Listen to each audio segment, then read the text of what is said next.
Haleluya. Selamat pagi saudara-saudara yang dikasihi oleh Tuhan.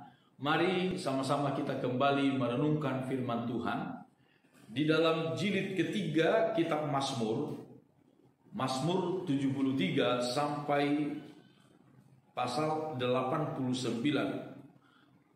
Awal dari kitab Mazmur jilid ketiga ini, Mazmur Asaf, dikatakan demikian: sesungguhnya Allah itu baik bagi mereka yang tulus hatinya, bagi mereka yang bersih hatinya. Tetapi aku sedikit lagi maka kakiku terpeleset, nyaris aku tergelincir, sebab aku cemburu kepada pembual-pembual kalau aku melihat kebujuran orang-orang fasik.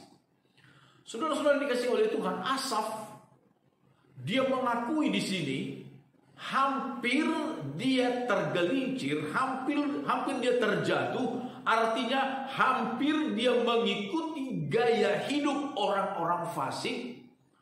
Karena dia melihat orang-orang fasik itu begitu mujur, begitu makmur, sehat sepanjang hidupnya, tidak ada masalah, tidak ada persoalan di sepanjang hidupnya. Sementara dia merasa bahwa dia sudah berusaha untuk mentaati Tuhan, tetapi ada begitu banyak masalah, ada begitu banyak cobaan dia alami. Itu sebabnya hampir dia mengikuti gaya hidup orang-orang fasik.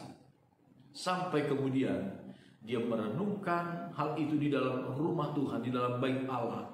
Dan Tuhan membukakan pikirannya kemana tujuan akhir, di mana berakhirnya orang-orang fasik yang demikian, yaitu di jurang kebinasaan.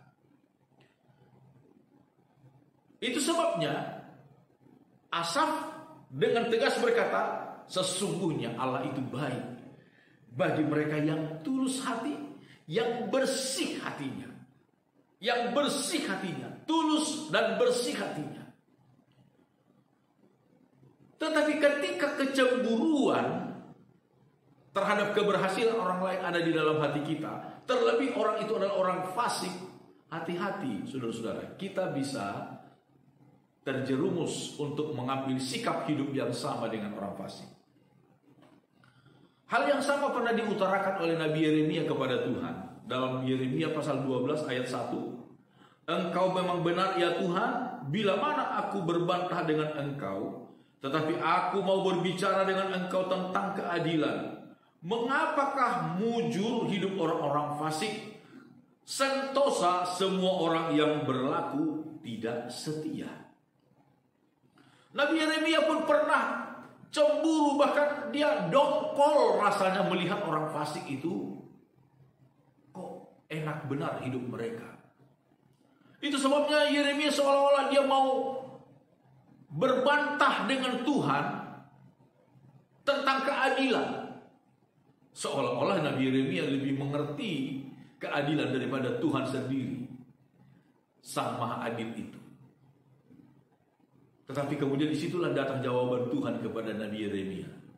Hei Yeremia, kalau engkau sudah berlari melawan orang yang berjalan kaki dan engkau sudah dilelahkan, bagaimana kalau engkau berpacu melawan kuda? Kalau di negeri yang damai saja engkau merasa tidak tenang, bagaimana kalau engkau berada di tengah-tengah hutan belukar sungai Yordan? Di sana banyak binatang buas, banyak ancaman-ancaman yang lain. Saudara-saudara, jangan sampai kita cemburu terhadap keberhasilan orang. Apalagi orang itu berhasil dalam ketaatan, dalam takut akan Tuhan. Kita cemburu, kita iri hati, kita tebar fitnah, gosip yang tidak terhadap dia. Dosa besar, saudara. Dosa besar kita kalau melakukan hal seperti itu. Tetapi bahkan juga orang yang berhasil, karena sebut saja mereka melakukan kefasikan, tidak perlu cemburu, tidak perlu iri hati. Ada satu cara yang sebenarnya dapat kita lakukan agar kita terhindar dari rasa cemburu yang demikian adalah lihatlah berkat Tuhan kepada diri kita masing-masing. Hitunglah berkatmu satu persatu, maka engkau akan melihat betapa besar cinta Tuhan untuk dirimu. Haleluya, saudara-saudara. Jangan perhatikan berkat orang. Jangan cemburu iri hati dengan berkat orang.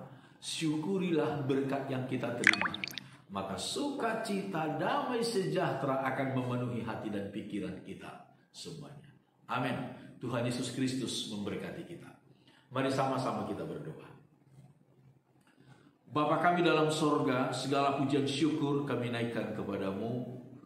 Tuhan, ampuni kami kalau kami seringkali merasa iri, cemburu, melihat keberhasilan orang-orang fasik. Tolong kami untuk selalu dapat melihat segala berkat Tuhan yang kami terima, yang juga tak ternilai harganya ya Tuhan. Terpujilah namamu. Kami serahkan seluruh hidup kami ke dalam tangan-Mu di sepanjang hari ini. Tuhan jaga, lindungi, dan berkati kami semuanya. Di dalam nama Tuhan Yesus Kristus kami sudah berdoa. Haleluya. Amin. Selamat pagi saudara-saudara Immanuel.